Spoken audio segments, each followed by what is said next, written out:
بسم اللہ الرحمن الرحیم۔ السلام علیکم، میں ہوں اسد ارشد اور آپ دیکھ رہے ہیں میرا فیس بک اور یوٹیوب چینل۔ ناظرین، پتوکی میں ایک دردناک واقعہ پیش آیا ہے جس میں شادی ہال کے اندر باراتیوں نے ایک پاپڑ بیچنے والے پر اتنا تشدد کیا کہ زخموں کی تاب نہ لاتے ہوئے وہ دم توڑ گیا۔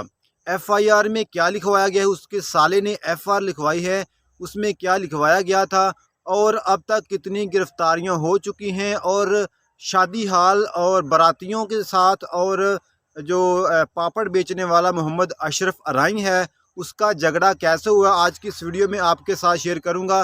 لیکن اس سے پہلے گزارش کرتا ہوں کہ چینل کو سبسکرائب کریں تاکہ لیٹسٹ اپڈیٹ آپ کو ملتی رہیں۔ ایف آئی آر جو محمد اشرف کے سالے نے لکھوائی ہے وہ میں آپ کو پڑھ کر سناتا ہوں، جس میں لکھا ہے کہ باخدمت جناب ایس ایچ او صاحب تھانہ پتوکی جناب علی، گزارش ہے کہ میں 21 تاریخ کو اپنی موٹر سائیکل پر شام 4 بجے کے قریب الجنت شادی ہال کہنا روڈ پتوکی سے گزر رہا تھا۔ وہاں الجنت شادی ہال کے احاطہ میں 5 افراد مل کر میرے سالے محمد اشرف قوم ارائیں پر تشدد کر رہے تھے۔ یہ اس ایف آئی آر کا مختصر میں آپ کو بتا رہا ہوں۔ ہم نے جا کر مارنے والوں کی منت سماجت کی، لیکن وہ محمد اشرف کو مارتے ہوئے اور گھسیٹتے ہوئے شادی ہال کے اندر لے گئے۔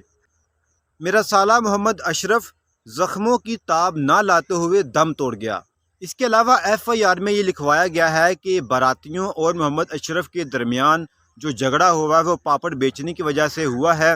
اس کے بعد اتنی بے حسی کا عالم کے باراتی جو ہیں وہ ایک طرف اس محمد اشرف پاپڑ بیچنے والے کی لاش پڑی ہے، دوسری طرف باراتی جو ہیں وہ بے حسی کے عالم میں، اتنی بے حس عوام کہ ایک طرف لاش پڑی ہے، دوسری طرف لوگ مزے سے انجوائے کر رہے ہیں، کھانا کھا رہے ہیں، شادی کو انجوائے کر رہے ہیں۔ جیو نیوز کی ایک رپورٹ کے مطابق اب تک 12 افراد جن میں شادی ہال کے جو ملازمین ہیں وہ اور باراتیوں میں اب تک 12 افراد جو ہیں وہ گرفتار ہو چکے ہیں۔